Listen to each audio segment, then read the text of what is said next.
Hello வணக்கம், இது உங்கள் சிவி. ஸோ ஒன்று சொல்லாமல் எப்படி இருக்கீங்க? இப்போ பார்த்தீங்கன்னா ப்ரொமோட் வந்திருக்கு, மறுபடியும் ஆரம்பிச்சிட்டாங்க. விஜய் பார்வதியோட ரோஸ்ட் கண்டினியூ. இதுக்கு காரணம் என்ன கொடுமைன்னா, அதே கோர்ட்டில் டெக்கரோவை ஃபாலோ பண்ணாமல் எஃப்ஜே எக்கச்சக்கமான விஷயங்கள் பேசியிருப்பார், திட்டியிருப்பார், அவ்வளோ விஷயங்கள் பண்ணியிருப்பார், குறிப்பாக விஜய் பார்வதியோட கேஸில். ஆனால் இங்கே அதெல்லாம் வெளியே வரல. இப்போ என்ன கேள்வி கேட்குறேன்னா, வர வர அதாவது ஒரு கட்டத்துக்கு மேலே போகும்போது நம்மளுக்கு எதுவுமே தோணாது, சிரிப்பு தான் வரும். ஸோ இப்போ என்ன டெக்கோரம் கேட்டதுக்கு யார் காரணம்? பிக் பாஸ் விஜய் சேதுபதி கேட்குறாரு. கனி எந்திரிச்சு, சார் எல்லாத்துலேயுமே நம்ம பாரு தான் சார் காரணம், அவ்வளோதான், நம்மளை முடிச்சு விட்டிங்க போங்க, அந்த மாதிரி இருக்குது. பயங்கரமாக பேசிகிட்டே இருந்தாங்களாம், வேறு யாருமே பேசலை. விஜய் பாருங்க, ஆமாங்க. கனி, ஆமாங்க. ஓ, அப்புறம் வியானா கானாவனத் அவங்க ஆக்சுவலாக இப்போ இல்லை, கானாவனத் அந்த தலை டாஸ்க்கு போட்டி போட்ட ஞாபகம் இருக்குங்களா? அதுக்கு முன்னாடி ஒரு சண்டை வந்துச்சு. இந்த நீ அப்படியே கையை வச்சு அப்படியே நக்கிட்டு அப்படின்ற மாதிரி சாப்பாடை சொல்லியிருப்பார். அதுலேருந்து பிரச்சனை, சரிங்களா? அதுலேருந்து இப்போ வியானா என்ன சொல்கிறாங்கன்னா, கானாவனத் கண்ட்ரோல் பண்ண முடியல. கானாவனத் எங்கேங்க அந்த பக்கம் கத்திட்டு இருந்தார், ஜட்ஜாக இருக்கும்போது ஒரு விஷயம் பண்ணார், அவ்வளோதான். மற்றபடி என்ன பண்ணார் அவர்? எனக்கு புரியல. எதுக்கு கானாவனத் டெக்கோரத்துக்கு சொல்கிறாங்கன்னு ஒன்றுமே புரிய மாட்டுதே. கொடுமைடா சாமி. அதுக்கப்புறம் திவ்யா என்ன சொன்னால், ஜட்ஜு அந்த கோர்ட் போட்டதெல்லாம் சும்மா விட்டுருந்தேன் அப்படின்ற மாதிரி ஒரு, அதாவது ஜட்ஜாக இருப்பாங்க அமித்தும் திவ்யாவும், ஞாபகம் இருக்கும் உங்களுக்கு. அப்போ விஜய் பார்வதிக்கு அவங்களுக்கு ஒரு சின்ன வாக்குவாதம் வரும். ஒன்றுமே இல்லை, எல்லாரும் பேசியிருப்பாங்க, அப்போல்லாம் சைலண்ட்டாக இருப்பாங்க. இனி இவங்களை வெளியே போங்கன்ற மாதிரி சொல்லியிருப்பாங்க. ரெஸ்பெக்ட் கொடுக்குறா இருங்கன்னு சொல்லியிருப்பார். நான் கண்டிப்பாக ரெஸ்பெக்ட் கொடுக்குறேன், அந்த கோர்ட்டு போட்டதுனால தான் நானும் ரெஸ்பெக்ட் கொடுக்குறேன் அப்படின்லாம் சொல்லியிருப்பாங்க. அதை திவ்யா இங்கே எடுத்து வைக்கிறேன். திவ்யா இந்த மாதிரி சான்ஸ்லாம் கரெக்டாக யூஸ் பண்ணுவாங்க. அவங்களுக்கு தெரியும் இந்த நேரத்தில் எந்த நேரத்தில் கரெக்டாக. அதே மாதிரி பாருங்கள், நேற்று கமருதீன் அரோராக்கில் சண்டை போடும்போது அந்த விஷயங்கள் கேட்கணும்.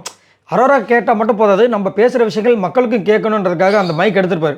இதுக்கு மேலே மைக்கெல்லாம் பேச வேண்டான்ட்டு அந்த மைக் எடுத்து பேசும்போது டப்புன்னு, இதுக்காக தான் கைஸ் நம்ம வீட்டில் எல்லாருமே அந்த இது பொருளை தூக்குனாங்க, பார்த்தீங்களா கமருதீன் எடுத்துகிட்டு இருப்பாருங்கன்னு மாதிரி சொல்லியிருப்பாங்க.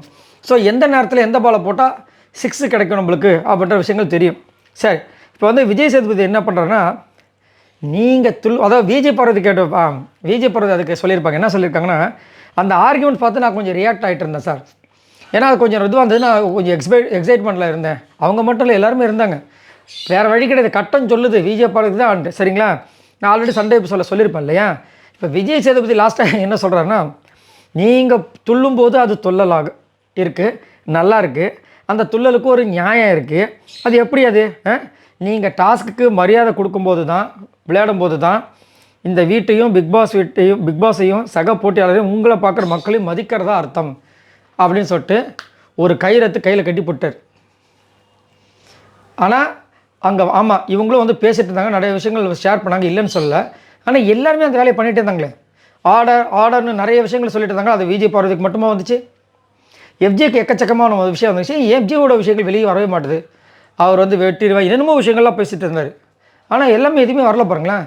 இன்னும் நிறைய பேர்லாம் பேசிகிட்டு இருந்தாங்க. அப்புறமா யார் வியானா பேசிகிட்டு இருந்தாங்க, எக்கச்சக்கமான பேர் பேசிகிட்டு இருந்தாங்க. ஆனால் ஃப்ரேம் பண்ணுறதை பாருங்கள், இந்த மைக் இஷ்யூவும் பாருங்கள், விஜய் பார்வதி கமருதீன் ஃப்ரேம். இப்போ டெக்கோரம் ஃபாலோ பண்ணதில் வினோத்தியாக உள்ளே வந்தானே தெரில, எனக்கே ஷாக்கிங். பாவம், அவர் நல்லா தானே பண்ணிகிட்டு இருந்தார். ரைட், எது எப்படியோ அடிக்கணும் முடிவு பண்ணிட்டா அவளை அடிதான் அப்படின்ற மாதிரி போயிட்டுருக்கு. சரி, இதை பற்றி உங்களோட கருத்துக்களை சொல்லுங்கள். ஆனால் இந்த 2 நாள் இப்போ கடந்து மண்டே எபிசோடுக்காக உண்டான விஷயங்கள்லாம் போயிட்டுருக்க வச்சுக்கோங்களேன். ஆனால் அதுங்களே நடுவில் ஒரு அக்கப்போர் பண்ணாங்க, ஞாபகம் இருக்குன்னு நினைக்கிறேன் உங்கள் எல்லாருக்கும். கமருதீன் ரெட் கார்டு வாங்கி வெளியேறி விட்டார், வெளியேற்றப்பட்டார். காலையிலே நம்ம விஜய் சேதுபதி ஒரு கார்டு காமிச்ச மாதிரி அதில் பேர் கமருதீன்னு போட்டு நிறைய வீடியோஸ்.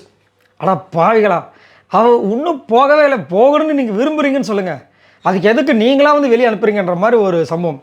நிறைய விஷயங்கள் மாதிரி போயிட்டுருக்கு வருஷ கணக்கில். சரி, அதே மாதிரி இதில் இன்னும் கொடுமைனா, நம்மள மாதிரியே தம்ப்நெயிலேருந்து எல்லாத்தையுமே வச்சு நம்ம போடுற வீடியோ மாதிரி ஒரு சில மேக்கிங் வேறு பண்ணிகிட்ருக்காங்க.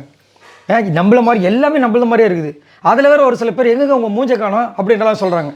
நான் அதனால தான் இப்போ ஃபேஸ் காட்டி வீடியோ போடுற விஷயங்கள் என்னத்த சொல்ல, நிறைய விஷயங்கள் ஏதோ பண்ணுறாங்க. ரைட், இதை பற்றி உங்களோட கருத்துக்களை சொல்லுங்கள். பாய் நண்பர்களே.